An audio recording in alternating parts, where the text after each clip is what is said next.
নমস্কার বন্ধুরা, আমি রাজ। আমার পিছনে একটা ভৈরব থান রয়েছে। তার মধ্যে এইগুলো রয়েছে, দেখতে পাচ্ছেন মূর্তিগুলো, হাতি ঘোড়া। অনেক জায়গায় বাংলার অনেক বুকে দেখা যায় এরকম থান আছে। কোনো জায়গায় বাবাজি, কোনো জায়গায় ভৈরব, কোনো জায়গায় সন্ন্যাসী, কোনো জায়গায় ব্রহ্মচারী, বিভিন্ন নামে পূজিত হয়, কোথাও বা গোসাই। তো এইগুলো হচ্ছে, এই যে হাতি ঘোড়া দেখলাম, এগুলো হচ্ছে প্রতীক।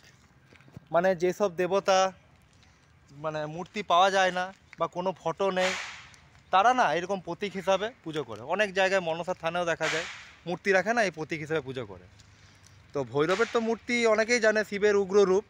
কিন্তু বাদবাকি যেগুলো বললাম, বাবাজি, সন্ন্যাসী, গোসাই, ব্রহ্মচারী, এইসবের থান যেগুলো হয়, এনাদের কোনো মূর্তি হয় না, বা এনারা একসময় জীবিত ছিলেন, জীবিত মানুষের পুজো করা হয়। তো যেহেতু তখনকার দিনে কোনো মূর্তি বা ফটো তোলা হয়নি, যাদের মূর্তি থাকে না তাদের হয়তো গোসাই, হয়তো ব্রহ্মচারী মানে যারা বৈষ্ণব সাধক তাদেরকে গোসাই বলা হয়।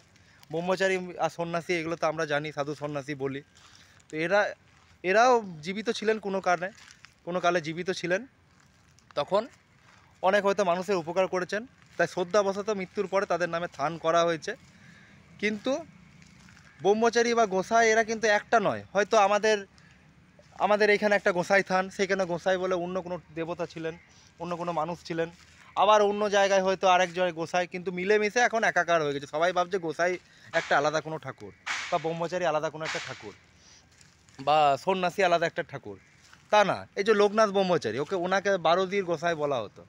ওনার মূর্তি যদি না থাকতো, ছবি যদি না থাকতো, ওনারও ওই গোসাই থান বলে পূজিত হতো, বা ওনার নাম যদি কেউ না জানতেন, গোসাই থান বলে পুজো করা হতো।